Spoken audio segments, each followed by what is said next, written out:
Yeah, good morning. Good morning, my dear students. Good morning. Nice to meet you all. Okay, good. Hope I am audible, right? Okay, I will start today discussion. Okay, a few minutes, ma. Just I will start today discussion. I will share the yeah notes. Today I am going to discuss with you properties of global stiffness matrix. See, in the last class we have seen how this equilibrium conditions are obtained. Okay, equilibrium conditions are obtained. Capital K into that is stiffness matrix, global stiffness matrix into nodal degrees of freedom vector D vector is equal to nodal force vector. Okay, that you know that is called equilibrium equations, equilibrium conditions. Okay, in that we are imposing boundary conditions, and this is reduced, right? And then we go for solution, right? So we solve for the nodal degrees of freedom, the displacements of the nodes. Okay, that is nodal degrees of freedom. D we are solving, right? For that, in that K into D is equal to Q. In that is K matrix into D vector is equal to Q vector. In that K is there no stiffness matrix. Either you element stiffness matrix, either you take element stiffness matrix either at the element level or the structure level, global. Okay, the properties will be the same. Okay, that is why uh, properties of global stiffness matrix. In other words, simply properties of stiffness matrix or properties of even element stiffness matrix, you can say. But for our final solution contains global stiffness matrix. We go for we are discussing in terms of global stiffness matrix, properties of global stiffness matrix. In other words, a special characteristics of stiffness matrix. Okay, any manner. Element and structure or global stiffness matrices have properties. Okay, what properties such as symmetry? The stiffness matrix is symmetry. Either element stiffness matrix or global stiffness matrix, it is symmetry, and it contains positive diagonal terms. Okay, it contains positive diagonal terms and zeros of diagonal. The diagonal coefficients are free from zero. That is why zero of diagonal. Okay, in other words, non-zero, non-zero diagonals. The diagonal coefficients are diagonal terms are non-zero diagonal coefficients. Okay, or terms, and also they are positive. Okay, these are the main property. Moreover, the matrix, global stiffness matrix is singular. These are the major properties of such matrix. Okay, the global stiffness matrix or element, or even at element level element stiffness matrix. We now discuss these and other properties and when they can be expected for stiffness matrices in general. Okay, in that you need not in each discussion I have given the proof for it. Okay, you need not do it. During exam, you are asked to write simply write one non-negative KII. You write that alone. Okay, and you just write in your own words.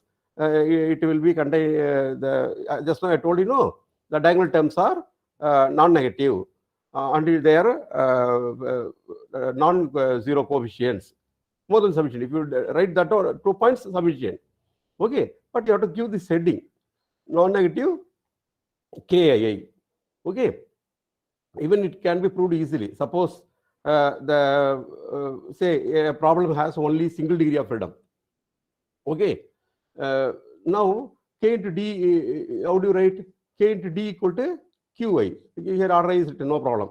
K into D equal to QI. Okay, uh, from it means if QI is a nodal force, no nodal, suppose a force is acting at a node, the di cannot be oppositely displaced. Actually, the displacement will be in the direction in which the force act. Obviously, this ki will be non-negative. Okay, it cannot be negative. It is positive. Ki will be positive. Moreover, there is a solution. Is there no? So ki cannot be zero. Also, it is a non-zero coefficient. That's what this way it can be simply said and proved. But the proof is not important for you. Just you must know the major properties of stiffness matrix or global stiffness matrix is the diagonal terms are positive, okay, coefficients and non-zero coefficients that are non-negative, positive coefficient or non-negative coefficient and a non-zero coefficient, okay, that are otherwise zero of the terms, zero of coefficients. that point, if you write, more than sufficient. Okay, next is symmetry. Next you have to say, come to symmetry. The stiffness matrix of any element or structure is symmetry. That's all. If you write it, give this one symmetry, the stiffness matrix of any element or structure is symmetry. Sufficient. This can be proved by Betis-Maxwell reciprocal theorem. Okay, you need not explain what is Maxwell's reciprocal theorem and all, not necessary. The proof is not necessary. Okay, simply if you say it is symmetry, sufficient. You know what is symmetry. Yeah, above the diagonal, whatever terms are there, same terms will be there below the diagonal. Okay, so that you know what is symmetry in a matrix, right? And then non-negative KI. That's what repetition is a symmetry. Third point is sparsity. Okay, sparsity. I'm going to discuss in the subsequent discussion. I'm going to tell you what is meant by sparsity. Sparsity means a matrix is said to be sparse. Okay, sparse if it has more zero coefficients. It means 99% zero coefficient, only 1% non-zero coefficient in that matrix. It is a nature. When you do, if you go for 1,000 degrees of freedom, okay, matrix which has hundreds of or thousands of degrees of freedom, if you go for global stiffness matrix, 95% non-zero, even not in 95%, 99% zero coefficients. Only 1% or less than 5% or sometimes even 1% will be non-zero coefficients in that matrix. Okay, we call it as a sparse matrix. Okay, we exploit this nature of the global stiffness matrix in our solution technique. Okay, that I will discuss in the subsequent discussion. I am going to discuss. Okay, that important point you can write it here. Sparsity means that we are exploiting in our solution. You can write it here. Okay, next is singularity. Suppose before imposing a boundary condition, the stiffness matrix obtained is nothing but the body is floating in space, because the constraints we have not put. Before applying boundary condition, whatever stiffness matrix you got, that is for floating body, right? Without support, floating body. That's the meaning of it, without any constraint in it. So obviously that into D is equal to 0. Okay, that K into displacement vector will not give you solution Q. Okay, even if you substitute Q, you will not get solution for D. Okay, because K into D will be 0. It is singular. If any matrix is multiplied with another matrix, you get 0. That matrix is called singular matrix. Okay, that is called singularity. So global stiffness matrix obtained is singularity. Later it becomes non-singular. Okay, if you impose the boundary conditions. Okay, until such time it represents a floating body in space. Okay, it will undergo only rigid body motion. Okay, that discussion more than sufficient. Only these 4 points are important. Okay, that's all. That's all about the properties of global stiffness matrix, right? This much if you discuss, more than sufficient. That's all, over. Only these 4 points you have to discuss. Okay, in a simplified manner. Briefly as I said, proof and all not necessary. This is more than sufficient about properties of stiffness matrix. I said I will discuss about the sparsity little bit detailed. Okay, how we exploit it in the solution technique. Okay, for that I will project another notes. Okay, right. Solution procedure for sparse matrices. Right. Solution procedures for sparse matrices. Introduction to frontal solution. Right. Now what we do in our matrix K into D is equal to Q. No. What is the solution for D? T equal to K inverse into Q. Okay. But if you try to determine K inverse, what will happen? I told you in this global stiffness matrix, 99% are zero coefficients, only 1% are non-zero coefficients. If you try to determine inverse for it, it will convert almost all coefficients into non-zero coefficients. All 99% of the zero coefficients will be converted into non-zero coefficients. Okay. In such a case, more storage space is required. Okay. Moreover, determination of inverse for a matrix is a lengthy process, right? So the speed the machine will take, the computer will take more time to solve it. Okay. That is why what we do, we don't go for the direct solution. That is D equal to K inverse into Q. We don't go for that. Okay. The nodal degrees of freedom vector is equal to global stiffness inverse matrix into nodal vector matrix. We don't do that. Okay. Instead, we want to exploit the sparse nature of the matrix, global stiffness matrix, in our solution technique, in our solution. Okay. Introduction to Frendel solution. Right. What is Frendel solution? I will tell you. Solution procedure for sparse matrices. There is a procedure, right? Now I am going to tell you what is meant by sparse in a matrix. Yeah, let us discuss. A matrix is called sparse if it contains many zeros. Okay. A practical a finite element structure may contain hundreds. Okay, hundreds or thousands of elements, and more than 99% of the coefficients in its stiffness matrix may be zero.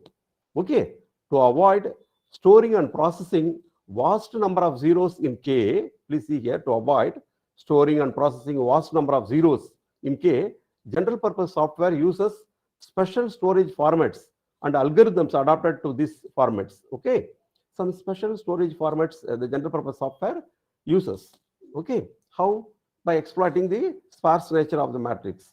We go for a different solution technique, not the direct solution. Determination inverse for K we don't do. Okay, we do in some other way. What is that? Exploiting sparsity, solving equations. Okay, exploiting sparsity nature of the global stiffness matrix and solving solution. How? Structure, just I will read it and give explanation. Structured nodes can be numbered in arbitrary sequence. See, structure is there. It can be numbered in an arbitrary sequence. However, different sequence numbering the nodes gives different topology of the global stiffness matrix. What is topology? Where these non-zero coefficients are situated in that global stiffness matrix. I told you only 1% non-zero coefficients. 99% is zero coefficient in it. Okay, if you change the sequence of node numbering, accordingly, the non-zero position of these non-zero coefficients will differ. We call it as topology of that matrix. Okay, the topology of the matrix is very important. You have to, you should not automate the node numbering.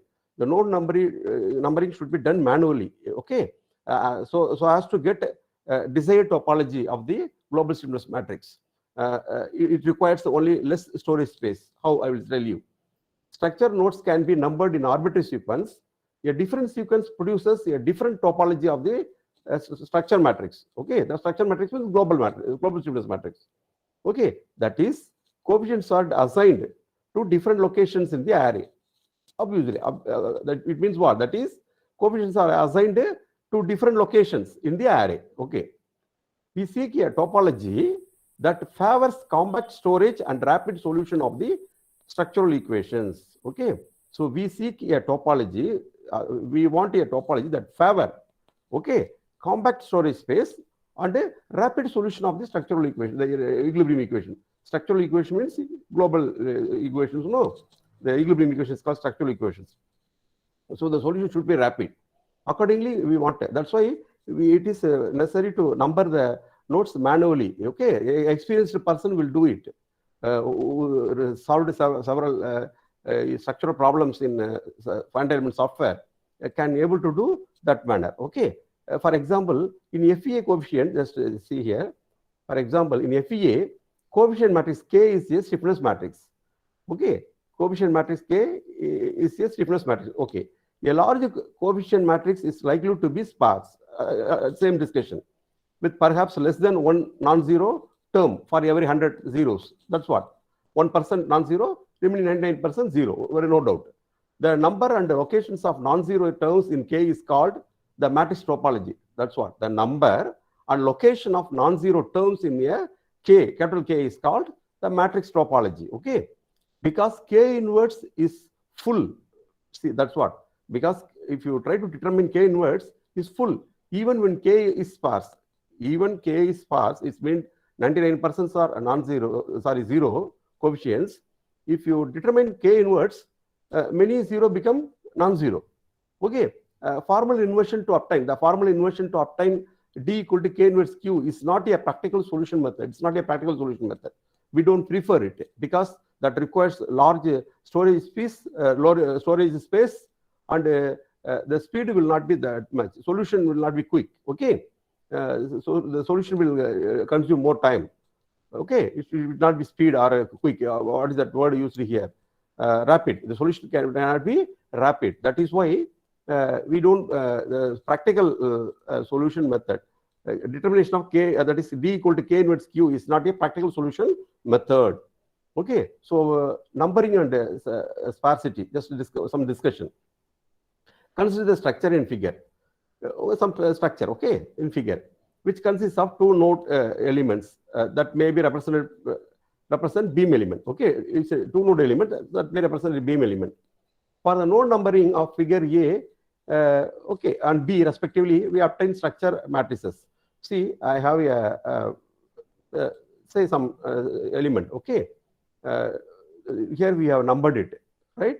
These nodes are numbered in this structure. In this structure, it is numbered 1, 2, 3, 4, 5, 6 in the sequence. Here I have changed the sequence. I numbered this one 1, 2, 3, 4, 5. Okay. Accordingly, if I determine I am getting this non-zero coefficient, say A, B, C, D, E, F are the non-zero coefficients. Okay. And here they are, the empty blank spaces are zero coefficients. Okay. I am getting a topology like this. Suppose for this numbering, for this node numbering of the structure. For this node numbering of the structure, the topology will be like this. See here, the topology will be something like this. Okay. Now, I am drawing a line like this. Okay. Here in this column, this is the first non-zero coefficient. No. Here you draw a line, and then in this side column, this is the first non-zero coefficient. Draw a line here, and here first non-zero coefficient. Draw a line here. So you join it. Okay. You join it. Likewise, what you are getting, it is called a skyline. It is called a skyline. Okay. If you change the sequence, this skyline will come narrow towards the diagonal. The skyline will come move towards the diagonal. So that is preferred for us. Okay. In such a case, less compact storage space alone required. Okay. But here, see here, the skyline goes like this. Okay. You required storage space for terms coefficient between diagonal and the below the skyline. We want storage space, compact storage space for the coefficients below the skyline. Because above the skyline, all are blank. The blank spaces shown here are zero coefficients, for which we don't require any storage space. Okay, that is why you have to number the nodes in such a way that the skyline becomes otherwise the bandwidth is less. The skyline becomes narrow. Okay, nearer to this diagonal. Okay, nearer to the diagonal here. Okay, this one. That's what. Because we want a storage space only for the coefficients between diagonal and the skyline. Okay, above skyline, zero coefficients. We don't provide any storage for it. We're neglecting because it will not come in the process, solution process. Okay. Moreover, due to symmetry, for this coefficient, you need not require storage space. Only you have to provide compact storage space for this diagonal coefficient, that is terms, the coefficients between the diagonal terms and the skyline. Okay, between the skyline and the diagonal. Only here. There are some zero coefficients, no, they will become non-zero during solution. During the solution process, even this zero coefficients between the diagonal and the skyline becomes non-zero. That is called fills. Okay, fills will take place. Let us see. This is the discussion. Some information. Okay, just we are discussing. In which non-zero coefficients are represented by capital letters and zero coefficients are represented by blanks. Okay, the skyline encloses the uppermost non-zero coefficient in each column. Okay, although the same coefficients appears in each matrix, topology differ. Right? That's what. If you change the sequence, okay, now numbering sequence, the topology differ accordingly. That's what we want to say. Because of symmetry, only the, please, that's what just now I told you that discussion. Because of symmetry, only the upper triangle of the matrices need to be stored. Okay, to retain all information in the matrix. Right? That's what. Because of symmetry, only the upper triangle of the matrix need to be stored. It means to retain all information in the matrix. It means between the diagonal and below the skyline. Only those non-zero terms alone need to be stored. Okay, to retain the information in the matrix. Right? Also, in solving equations, we need to process only entries below the skyline. Okay, entries below the skyline, down and including the diagonal. Okay, down to and including the diagonal, up to that, from below skyline and up to the diagonal, right? Therefore, we can store all needed coefficients in a one-dimensional array. So we can store all needed coefficients in a one-dimensional array in your programming. Okay, so one-dimensional array, it can be stored while in the algorithm. Okay, I will see. I will tell you. Taking column in order, and including information from the skyline down to the diagonal. Okay, that is taking columns, each column in order, and including the information from the skyline down to the diagonal. I will explain the subsequent. Okay, if you don't understand, no problem. Zeros between skyline, otherwise now itself I will explain. See here what it says this way. This is it's a one-dimensional array. Okay, the program can store like this, below the skyline. Okay, up to the diagonal. See, A, C, E, I have written. What is that? See here in this figure, right? In this one. This is our recorded topology. No, this is the diagonal. Please, this is the diagonal. Okay, this is skyline. Below, down the skyline, up to the diagonal. Okay, under diagonal. That means up to this. Here, A alone. A. You come here. Skyline is here. Diagonal is this one. C, A, C, E. Okay, E is the diagonal. Here G is the diagonal. So B, D, F, G. See, in the array, in the one-dimensional array, A, C, E, B, D, F, G, H, J, I, L, K, N, M, Q, P, or S. Like that, you can store it. Okay, that's what I want to say in one array. Okay, it means that the array will contain all information about the matrix. See, A, C, E, B, D, F, G, H, J, I, O, L. That's zero. I'm sorry, that zero, you have to put zero here. It's not a word zero. Wherever zero is there, that also you have to write. I forgot to tell you that. See, A, C, E, P, D, F, G, right? H, J, I, 0, L, K, 0, N, M, 0, Q, P, or S. Okay, like that, it should be written. Wherever zero coefficient is there, you have to put 0 here. A, C, E, B, D, F, G, H, J, I, 0, L, K, 0, N, M, 0, Q, P, R, S. Okay, like that it is stored column wise in the column order. Okay, in the column order, like this single. So this single array contains all information about this global matrix. See, only less storage space required. Moreover, we also should mention that is the auxiliary array. In that we have to mention the diagonal terms. Okay, for that what we do, the above this one, which are the diagonal terms that also required to be informed. I have put an arrow. It continues here. Okay, software must be told. That's what software must be told which term in the one-dimensional array are diagonal terms of the n by n structure matrix. This information is supplied by an auxiliary array. It has auxiliary array of n numbers that list the height of each column. For figure A, this array is for first column 1, second column 1, okay, 2. What is the height of each column?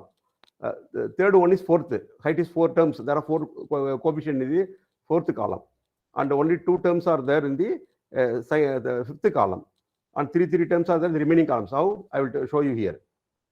See here, from between the skyline and down the diagonal. Okay, that's what. From the skyline, below the skyline up to the diagonal. Okay, see here, this is the diagonal. Here 1 in the first column. Okay, diagonal there are, its height is 1 only. Here also 1. From the skyline to the diagonal is 1 only. From the skyline to the diagonal is 1 only. That's why 1 I have written. 1, 2, 3, 4. Okay, 4. The height of the column here is 4. You have to write 4. Here the height of the column is 2. Here the height of the column is 1, 2, 3. Here also height of the column is 1, 0 times is 2, 3. Here also height of the column is 1, 0, okay, 2, 3. Okay, here the height of the column is 1, 2, 3. Okay, that's why 3. So like that, likewise, up to the diagonal, what is the height of each column? Also to be mentioned, that is called a auxiliary matrix. This way, all information about the entire matrix is stored in a single one-dimensional array. Okay, so to keep this data, only less storage space required in your computer. That's what it says. Okay, and then I have given some discussion about sparsity again. This I took from another book. Okay, might be from R.D. Cook. I have referred. Whatever discussion so far I have done, this is from R.D. Cook. This information I might have taken from maybe Zingivis and Morgan. I might have taken, or from I'm not sure about from where I have taken this one. Okay, or the book which I referred, maybe C.S. Krishnamurthy or Abelin Desai, from somewhere I might have taken this. Okay, this also same information. Whatever I told you, it is explained in another way in that textbook. Okay, so that information also available in my notes. Since each page I have scanned it twice by covering top portion of the notes and bottom portion of the notes, it may confuse you. I'm sorry. Okay, don't get confused with this, right? That's what I want to say. Now I am coming to the important discussion, Frundle method.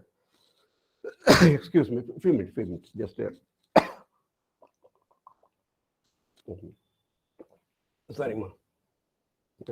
Frundle solution.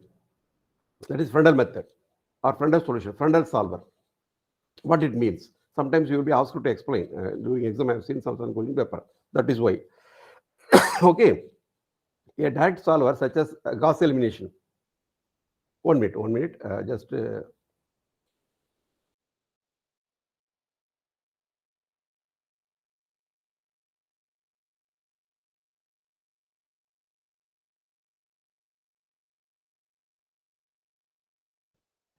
Yeah. Actually, yeah. This one. A direct solver such as Gauss elimination method is a direct solver method. Okay. Which is the actual method. D equal to K inverse into Q is the actual method. We don't do that. We don't go for determination of inverse for K.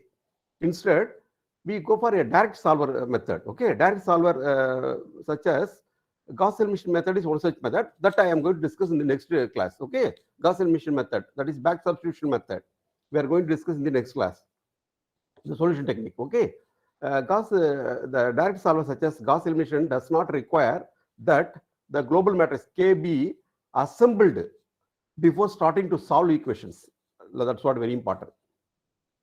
During solution, you need not wait until the algorithm combines, okay, all the element stiffness matrices and obtain global stiffness matrix. We need not wait.